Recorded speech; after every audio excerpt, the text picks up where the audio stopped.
A Mateo 26, que es el día de la celebración de la Pascua. Es donde Jesús instituye la Cena del Señor, donde esto lo podemos ver en Juan 14, 15, 16 y 17. Les da sus últimas enseñanzas antes de ser entregado y ora por ellos. Tenemos esa oración de Juan 17, que es preciosa, de Señor, no te pido que los quites del mundo, porque ellos están en el mundo.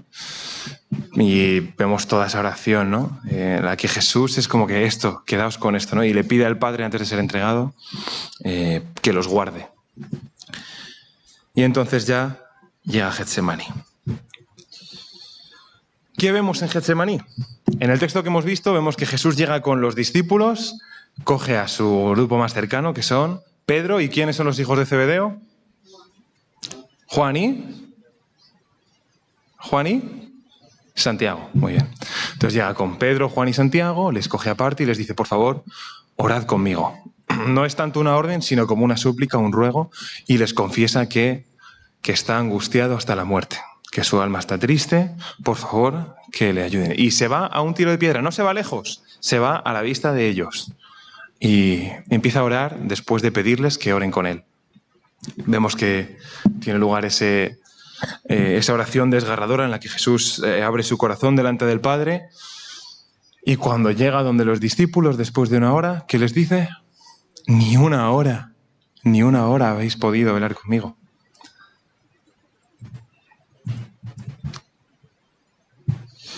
Pues cuando vamos a este texto, voy a destacar dos cosas. Hay detalles para aburrir. Podemos sacar de aquí un montón de cosas, sobre todo si atendemos a los detalles de los otros evangelios. No voy a centrarme tanto en, por ejemplo, que aquí no se menciona, pero el hecho de que Jesús sude sangre cuando está orando, o el hecho de que aparece un ángel para que sea fortalecido, que eso lo vemos en Lucas.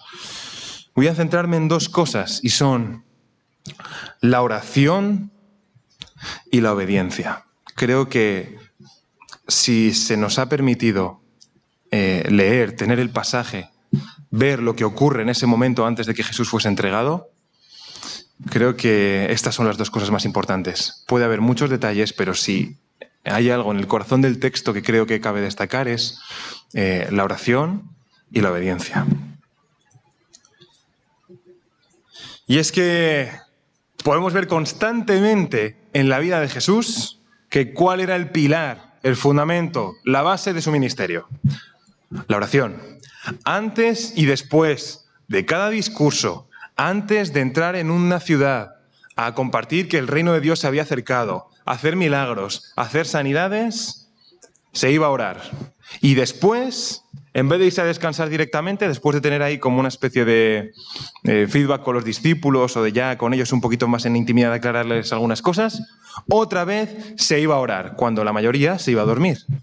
Pasaba casi más tiempo en oración que con cosas que podríamos considerar importantes, como pasar tiempo, yo qué sé, comiendo, durmiendo. Muchas veces priorizaba, o siempre priorizaba, la oración por encima de cualquier otra cosa. Y como es de esperar, pues antes de ser entregado, antes de todo el pasaje de la crucifixión, él, sabiendo lo que venía, lo que hace es ponerse a orar. Y específicamente pide que les acompañen a su grupito más cercano, ¿no? Además, eso lo que podemos ver es que en la oración de Jesús hay algunos detalles que me llaman la atención, pero por otro lado también lo que les pide a ellos es orad, ¿para qué? Para que no entréis en tentación. Les dice, orad para que no entréis en tentación. Podría haberles dicho simplemente acompañadme en oración, pedid por mí para que sea fortalecido. No, les dice que oren por ellos, porque Jesús sabía también lo que venía. Y si os fijáis, un poquito antes, cuando se anuncia la negación de Pedro, no solamente le dice a Pedro, de cierto te digo que me negarás 3 veces, le dice a todos, hoy, esta noche, os escandalizaréis de mí. Y escandalizaréis no es como, ¡hala! ¿Qué ha hecho? O como hacían los escribas o los fariseos cuando Jesús sanaba en sábado o decía o hacía intuir que era el Mesías y se escandalizaban. No hace referencia a eso. La palabra en original en griego aunque es escandalizo, tal cual, por eso se ha traducido como escandalizar, no hace referencia a eso. A lo que hace referencia es a caer en una trampa, literalmente. La palabra es caer en la trampa. Así que Jesús lo que les dice directamente es, de cierto os digo que esta noche todos vais a caer en la trampa, vais a ser tentados y vais a ceder. ¿Para qué? Dice, para que se cumpla la profecía, y hace referencia a una profecía en Zacarías, que es la de que herirán al pastor y las ovejas serán dispersadas. Fijaos, dice en el 31, entonces Jesús les dijo, todos vosotros os escandalizaréis de mí esta noche, porque escrito está, heriré al pastor y las ovejas del rebaño serán dispersadas. Esta palabra tampoco hace referencia al hecho de que vayan a ser tentados o vayan a ser probados. Lo que decía, específicamente les dice, vais a caer, no vais a ser probados, vais a ser probados y vais a caer. El otro día, buscando una canción que quería poner después de la predicación que hablaba del Getsemaní, una de las que vi decía dentro de la letra que los discípulos no sabían que iban a... no sabían que iban a rechazar a Jesús o no sabían que le iban a negar, cuando no es real. Vemos en el texto que Jesús específicamente les había dicho que sí que iba a ser así. Qué importante es la oración. ¿Por qué Jesús sabía que iban a caer? Bueno, ya intuía obviamente que estaban cansados, conocía su corazón, siendo hijo de Dios también, entendía qué es lo que iba a pasar, qué es lo que tenía que suceder, sabía que las profecías tenían que ser cumplidas, pero aún así les dice, no, orad, orad. No sé si en verdad tenía la esperanza de que fuesen a hacerlo, quizás para no caer en tentación, pero lo que ocurre es que lo que él había dicho tiene lugar. Fijaos lo que decía Filipenses 4, 6, 7, ese texto que conocemos tanto, de que por nada estéis afanosos, sino sean conocidas vuestras peticiones delante de Dios en toda oración y ruego, con acción de gracias. ¿Y qué pasará? Que la paz de Dios, que sobrepasa todo entendimiento, guardará vuestros corazones y vuestros pensamientos en Cristo Jesús. Es a través de la oración que Dios guarda en perfecta paz nuestros corazones. Por eso les pide, les ruega, orad para que no entréis en tentación, porque si oráis, si os ponéis en intimidad con el Padre, si abrís vuestro corazón delante de Él, sabiendo lo que va a venir, Él va a guardar vuestro corazón. Pero ¿por qué no lo hacen? Caen en tentación, niegan a Jesús, son dispersos y se acobardan. John Owen decía, un puritano del siglo XVII, decía que si no permanecemos en la oración, permanecemos en la tentación. ¿Y qué es la tentación? La tentación es el primer paso hacia la desobediencia. Cuando uno es tentado, recordad, no sé si es Santiago que habla de que Dios no tienta porque Él no es tentado, sino que cada uno, según la propia concupiscencia de su corazón, es tentado y entonces da lugar al pecado. Es decir, no podemos culpar a Dios por el hecho de ser tentados, porque Él además nos ha prometido que si oramos, que si ponemos nuestras necesidades delante de Él, dando gracias, buscando su voluntad, Él va a guardar nuestros corazones. Su parte está. Ahora nos toca a nosotros cumplir la nuestra. Así que eso, la tentación es el primer paso hacia la desobediencia. Una vez que uno es tentado y da lugar a eso, entonces llega la desobediencia. El problema no es ser tentado, Jesús mismo fue tentado. Además, no sé si es Hebreos que dice que Jesús fue tentado ¿en qué? En todo. Jesús fue tentado en todo. Por eso cuando les dice, para que no entréis en tentación, no es para que no seáis tentados, sino para que no caigáis en tentación. Es decir, eso que os he dicho antes, de que hoy os digo que vais a caer en la trampa, vais a caer en tentación, para que no suceda, orad. Y aún así parece que ellos, no sé si es que no querían entender o qué es lo que les llevó a no obedecer. En este texto dice que fue el cansancio, en Lucas dice que fue la tristeza lo que les hizo quedarse dormidos. No lo sé. Es verdad que venían justo de que Jesús anunciase que uno de ellos le iba a traicionar y ellos habían quedado con eso. También les había dicho que iba a morir y yo creo que estarían como, pero ¿va a pasar o no va a pasar? Lo que está claro es que cedieron. Y esto me lleva al siguiente punto, que es el tema de la obediencia. Yo de niño, cuando leía este texto o escuchaba este texto, lo primero que venía a la cabeza era el sufrimiento de Jesús, el estrés que él llega a pasar, que se le reventasen los capilares y llegase a sudar sangre por los poros de su piel. Era por el miedo a lo que iba a venir, a la humillación pública, a la tortura física, al desprecio. Porque yo, como humano, creo que a lo que más miedo le tengo es a eso. Pero ¿cómo cambiaron las cosas cuando comencé a entender que Jesús lo último que tenía en mente era la tortura física o el desprecio? Porque ya antes había pasado por eso. Le habían llegado a apedrear y en algunas ocasiones escapaba, pero en otras se quedaba ahí porque sabía que no era su hora. Ya le habían humillado públicamente o lo habían intentado, le habían despreciado. Y se ve que Jesús no es un cobarde. Él no tenía miedo a esas cosas. ¿A qué le tenía miedo? ¿Qué es lo que dice en la oración? Bueno, miedo, vamos a decirlo de otra manera. ¿Qué es lo que le angustiaba? Lo que le pide al Padre, lo que ruega, lo que suplica, que es, si es posible, pase de mí esta copa. ¿De qué copa está hablando? ¿Alguien sabe a qué referencia hace la copa? Si no es la tortura física o el sufrimiento físico o la humillación, ¿de qué está hablando? ¿Cómo?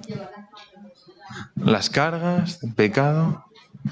Bueno, los judíos tenían un concepto. Uno de los textos más claros en los que se ve es en Isaías. Isaías 51 dice, no hace falta que lo busquéis, voy a narrar solamente algunos versículos sueltos. En Isaías 51, a partir del 17, dice, despierta, despierta, levántate, Jerusalén, porque has bebido de la mano de Jehová el cáliz o la copa de su ira. Porque el cáliz de aturdimiento bebiste hasta los sedimentos, todo, hasta lo que quedaba en el fondillo de la copa, todo te lo has bebido. Y por eso estás como estás, porque has recibido el juicio de Dios, la copa de la ira. Un poquito más adelante, luego dice en el 20, tus hijos desmayaron, estuvieron tendidos en las encrucijadas de todos los caminos, como antílope que cae en la red, llenos de la indignación de Jehová y de la ira del Dios tuyo. Oye pues ahora esto, que estás afligida, ebria y no de vino. Si no está ebria de vino, ¿de qué está? ¿De qué está llena? Dice, de la indignación de Jehová y de la ira del Dios, porque han bebido de la copa del furor de Jehová. Así dijo Jehová tu Señor y tu Dios, el cual aboga por su pueblo. He aquí, he quitado de tu mano el cáliz del aturdimiento, los sedimentos del cáliz de mi ira, y nunca más los beberás. Vemos que es una profecía que un poquito más adelante hace referencia al Mesías, donde dice que el cáliz de la ira que han bebido lo retirará para que nunca más los sufran.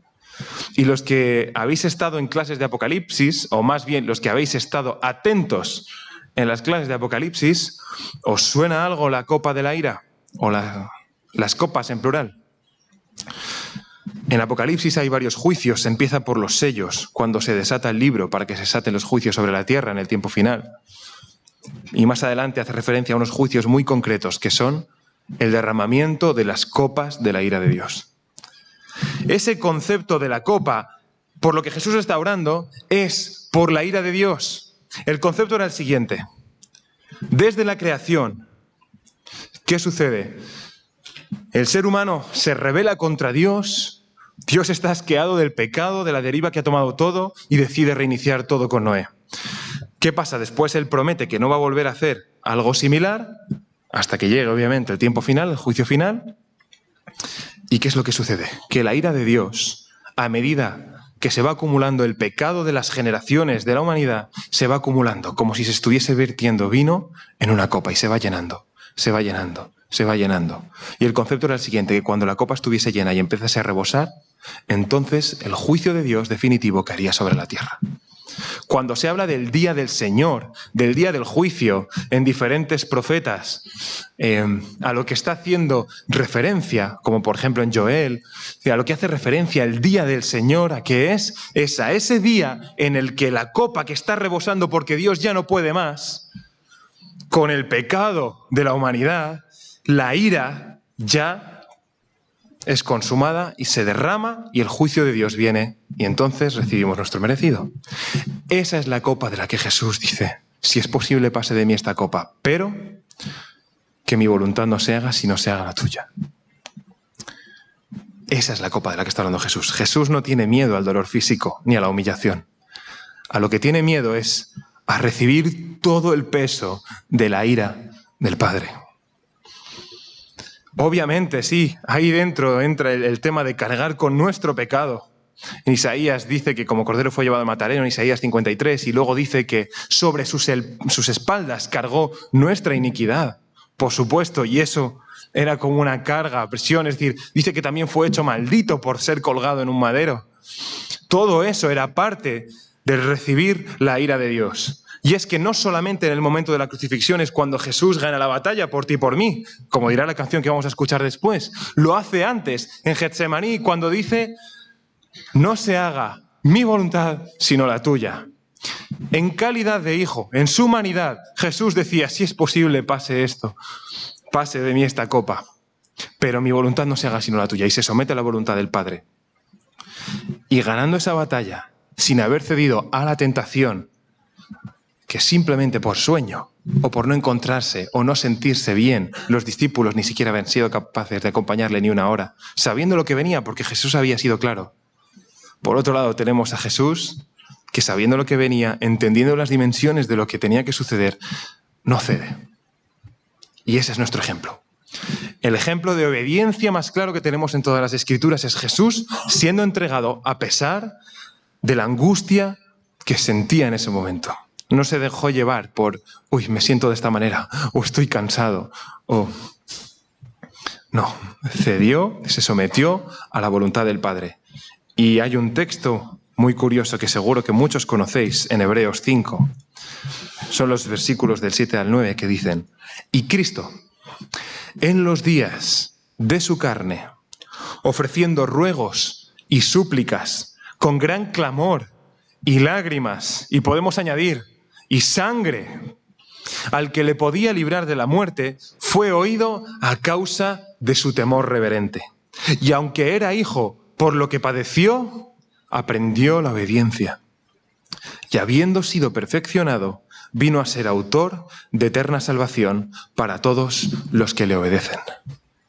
Aquí hay una cosa que la primera vez que leí este texto, o que me paré a meditar en este texto, me llamó la atención, y es que si él dice que rogaba y suplicaba con gran clamor y lágrimas al que le podía librar de la muerte, y dice que fue oído, si Jesús lo que le suplicaba era pase de mí esta copa y ser librado de la muerte, ¿por qué dice que fue oído pero aún así fue entregado y tuvo que sufrir todo eso? Porque lo que Dios escuchó que fue, no fue el, me siento como que me da miedo o estoy angustiado. Lo que Dios tuvo en cuenta fue el hágase tu voluntad. Hágase tu voluntad. Dice, si de verdad, o sea, el Hijo se somete y pide que se haga la voluntad del Padre, te he escuchado. Y a través del sufrimiento que Cristo padeció en su humanidad, aprendió obediencia. Después de tantos años de ministerio, es en ese momento, al menos es lo que el autor de Hebreos dice, fue en ese momento en el que dice que Jesús aprendió obediencia y fue perfeccionado. ¿Tenía que ser perfeccionado Jesús si no había pecado en él? Bueno, esto daría para un sermón aparte. Pero lo que está claro es que tenemos a Cristo como ejemplo de perfecta obediencia. Y la Escritura dice que a través de la obediencia somos perfeccionados. Y al ser perfeccionados, bueno, en este caso concreto, Jesús al ser perfeccionado vino a ser autor de eterna salvación. A todos los que le obedecen. No a todos los que dicen, como dice también algún texto en los Evangelios, Señor, Señor. O porque he hecho la oración de fe. O porque sí creo que Dios existe. O porque sí vengo y levanto y lloro a veces en la alabanza. No, a todos los que le obedece. ¿Y qué es la obediencia? Al menos en este contexto, seguir el ejemplo de Jesús. Y en este texto, ¿qué es lo que pide? Velad y orad para que no entréis en tentación. Y hemos visto que también en el texto de Filipenses se dice que a través de la oración Él guarda nuestro corazón. Así que puedes estar pasando ahora mismo por 1000 situaciones diferentes. Puede ser que estés en una situación donde te están humillando en el trabajo, donde tu familia te está rechazando, donde tienes problemas con tus padres, con tus hijos, problemas económicos. Puede haber ahora mismo pecado en tu vida. Puedes tener ahora mismo la tentación quizás de que Dios te ha llamado a algo y tú no quieres. Puede haber 1000 situaciones. Solo Dios conoce vuestro corazón, vuestras cargas, vuestras necesidades. Pero lo que está claro es que lo que Jesús está diciendo aquí es: solo hay una manera de que en esa situación, en tu vida, se haga la voluntad del Padre. ¿Y cuál es? Velad y orad para que no entréis en tentación. Velad y orad. Y Jesús mismo les dice: a la verdad el espíritu está dispuesto, pero la carne es débil. ¿Y cómo se vence la carne? A través de la oración. Es en la oración, en la intimidad con Dios, que nuestro espíritu, que la voluntad del espíritu, se sobrepone a lo que la carne pide. Se sobrepone al cansancio, a la tristeza, a la desesperación, a la ira, al pecado. Es solamente a través de la oración. Y no a través de una oración, lo que decía, ¿no? Una oración sencilla donde simplemente repetimos el vocabulario que ya conocemos, o como cuando pedimos que los alimentos sean bendecidos, oraciones que hacemos tan rutinarias a veces que no son de corazón. Está hablando de una oración de corazón. ¿Y qué oración hay más de corazón que la que Jesús hizo, abriendo su corazón delante del Padre, exponiéndose delante del Padre? Pablo nos anima en Romanos a estar gozosos en la esperanza, sufridos en la tribulación y constantes en la oración. Y no es en un momento estar gozoso, en otro sufrir y en otro orar. Todo va a la vez. En medio del sufrimiento, de la tribulación, debemos estar gozosos en la esperanza y constantes en la oración. Señor, ¿por qué te siento lejos? ¿Por qué no tengo gozo en mi alma? ¿Por qué estoy angustiado hasta la muerte? ¿Por qué estoy sufriendo de esta manera? Si a veces me pongo a orar, te pido que me libres de este problema, y parece que tú no haces nada.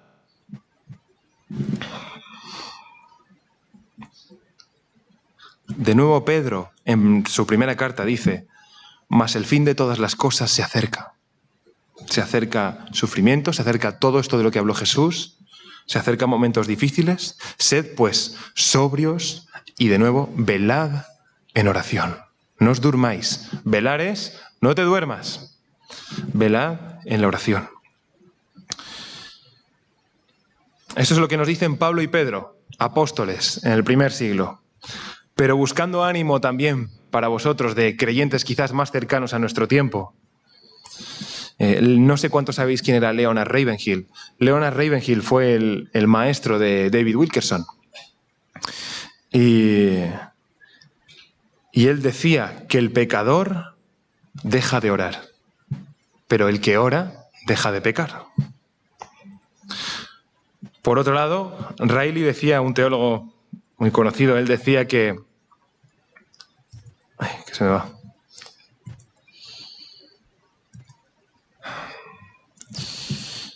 Oración y pecado nunca pueden vivir juntos en el mismo corazón. O la oración consumirá al pecado, o el pecado ahogará la oración. Así que debemos entender que es a través del sufrimiento que somos perfeccionados. Y esto solo se alcanza por medio de la obediencia. Y para no caer en tentación por el camino, debemos velar y orar sin cesar. ¿Qué situación hay en tu vida que crees que no puedes superar? ¿O que se te está haciendo interminable, imposible? Quizás tienes la muerte de alguien cercano recientemente. Quizás, no lo sé, Dios sabe. Y si te pones en oración, seguramente sea para ti más fácil identificar qué cosas hay en tu corazón o en tu vida con las que te está costando lidiar. Sea como sea, en este profundísimo, intenso momento de la vida de Jesús, Él nos enseña que para ser parte del regalo de la vida eterna debemos obedecer y que nuestra voluntad se someta a la voluntad del Padre. Y aunque eso a veces es difícil, cuando lo hacemos, te prometo que vas a experimentar descanso. Fijaos, en un momento en el que Jesús mismo parecía no poder más, el sudar sangre, seguramente lo hayáis escuchado ya en algún sermón o en algún lado, es la hematohidrosis. Quizás Milton o Jos, si estuviesen, nos sabrían explicar mejor. Es ese momento en el que por una tensión extrema, que en muy pocos casos ocurre, algunos capilares sanguíneos revientan y dejan salir la sangre por los poros junto con el sudor. Y eso es solamente en situaciones extremas, de estrés extremo. Jesús pasó por eso y aún así sometió su voluntad a la del Padre. ¿Y qué pasó? Envió un ángel a fortalecerle. ¿Por qué? Porque los discípulos se habían dormido. No estuvieron a la altura. Y es muy fácil criticarles, dices, solamente por cansancio o solamente porque no sentían que tenían que orar en ese momento, no lo sé. Pero te prometo que lo más probable es que tú y yo hubiésemos hecho lo mismo en ese momento. Y cuando hablamos de la ira de Dios, del cáliz de la ira que se va llenando, creemos que es por el pecado de toda la humanidad hacia atrás. Pero tú y yo hemos contribuido a llenar la copa de la ira de Dios. Lo creas o no lo creas, es así. Y esa copa, a ti y a mí, nos tocaba beberla y sufrirla y pasar por ella. Y no lo tenemos que hacer, ¿por qué? Porque Cristo, que no lo merecía, lo hizo por nosotros. Y por eso hablamos de que la cruz es la mayor muestra de amor del Padre y del Hijo hacia nosotros. Así que teniendo esto en mente, quiero preguntarte, ¿cómo está tu vida de oración? En los Salmos se habla también de sacrificio, de alabanza. ¿Entendemos lo que es eso? ¿Por qué o qué hay en tu vida que te impida vivir una vida de oración intensa y constante? ¿Qué hay en tu vida que te lo impida? ¿Es pecado? Porque ya sabemos que el pecado y la intimidad con Dios es, no sé, solo tú sabes qué es. Y si no sabes identificarlo, ponlo en oración también. Que Dios te ayude, que arroje luz sobre tu corazón y te ayude a identificar todas esas áreas que hay en tu vida que no están bien. Porque Él lo que quiere es, ¿por qué Jesús hace todo esto? ¿Por qué el Padre envía al Hijo? Hablamos, si no en todas las predicaciones, en casi todas. ¿Cuál es el propósito de la cruz? Reconciliar a su creación con el Creador. Y aún así, nosotros nos empeñamos, ya después de que Jesús haya pasado todo lo que ha pasado, en seguir estropeando, manchando y poniendo cosas en mitad de esa relación. Así que, ¿qué hay en tu vida que te está impidiendo vivir una vida de oración? ¿Estás viviendo conforme a su voluntad cuando sabes que lo que pide es que ores sin cesar?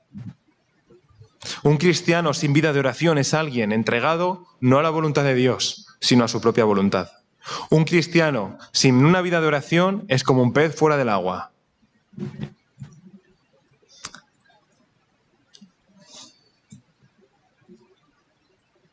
Quizás es la tristeza, la amargura, la pereza, el trabajo, la familia. Puede ser una situación, puede ser una emoción, puede ser una herida.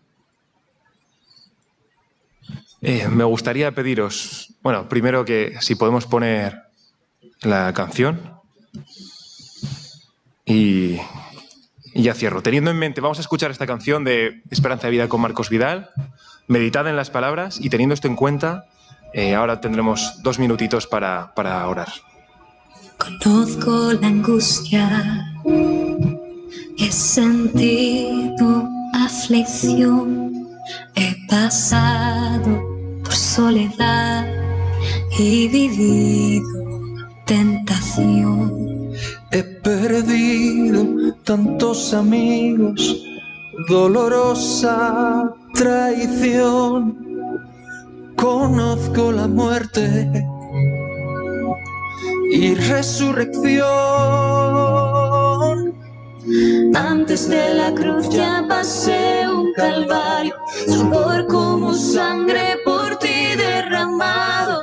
Últimos momentos antes de morir, postrado gané la batalla.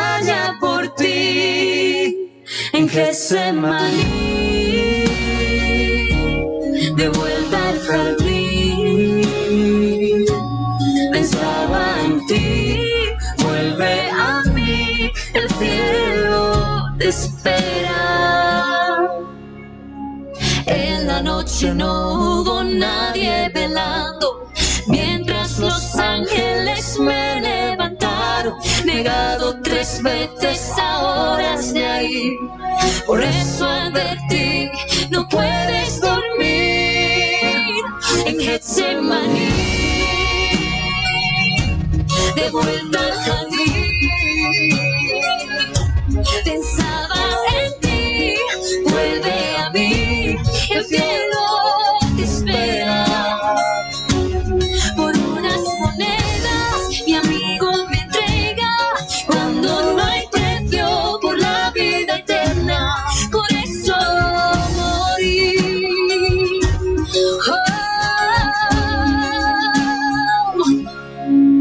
Angustiado clamé, desesperado, líbrame de este trago amargo.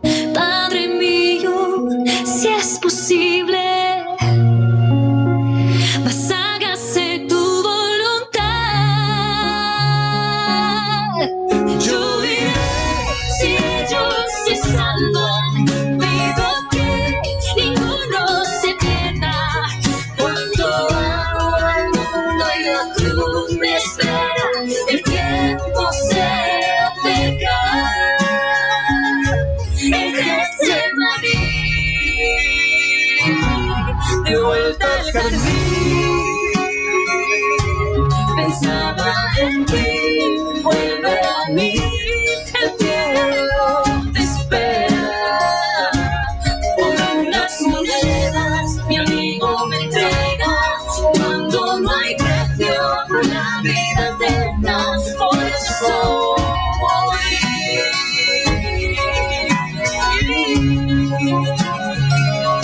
Por eso morí, por ti.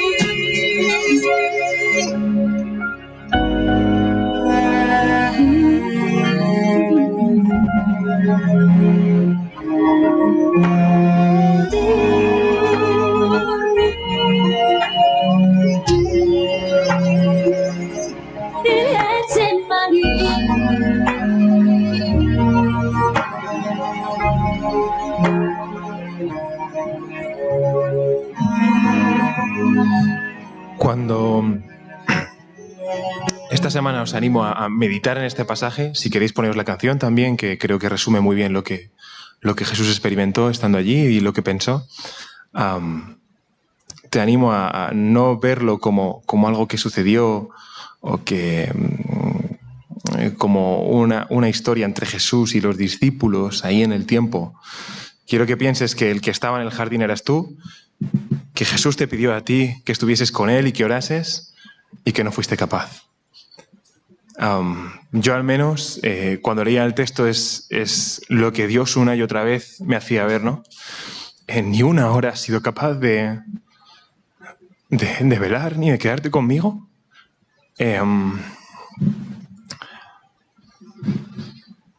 Así que, bueno, vamos a guardar la meditación ya para cada uno cuando vayamos a nuestras casas. Sé que esta semana pues tendremos cosas que hacer, tendremos el trabajo, la familia. Yo soy el primero que muchas veces pongo la excusa de que no tengo tiempo, pero no sé si era Hudson Taylor o George Muller, pero decía que si creo no tener tiempo porque tengo que trabajar, hay algo mal. Es decir, prefiero invertir un día entero en oración antes que haciendo algo que merezca la pena. El mismo George Muller decía, si tengo 5 horas o 6 horas para hacer una tarea, prefiero pasar 2 orando y 4 haciendo que las 6 haciendo, ¿no? Es decir, no pongamos excusas. Hemos orado esta mañana porque Dios nos ayude a identificar dónde nos quiere, cuál es su lugar, cuál es su voluntad para nosotros en relación con la Iglesia y fuera de ella. Y si queremos que la voluntad de Dios se haga, pues lo que necesitamos es eso, orar, ¿no? Y no poner excusas. Entiendo que podemos estar cansados y decir no tener tiempo, pero si no tenemos tiempo para la oración, hay algo que no funciona. Así que, bueno, que el Señor le bendiga. Gracias, Padre, porque tú eres un Dios bueno, Señor, y porque en el momento de estar orando en Getsemaní, nos tenías en mente a nosotros, a pesar de que no habíamos sido capaces de estar a la altura de lo que tú nos habías pedido, Señor. Y aún así, preferiste, Señor, que se hiciese la voluntad del Padre para que pudiésemos hallar gracia delante de ti, ser perdonados y ser reconciliados contigo, Señor. Y ahora podemos experimentar tu reino y la vida eterna, Señor. Te doy las gracias por ello, por la muestra de amor, por cómo podemos también a través de todos estos textos, Señor, conocerte más, conocer lo que hay en tu corazón, el motivo y el propósito de por qué hiciste lo que hiciste. Así que ayúdanos a seguir tu ejemplo, Señor, a someternos en obediencia y en oración para que no caigamos en tentación, Señor, porque como creyentes queremos hacer tu voluntad. Como iglesia, Señor, queremos hacer tu voluntad. Así que te pedimos estas cosas en el nombre de Jesús. Amén.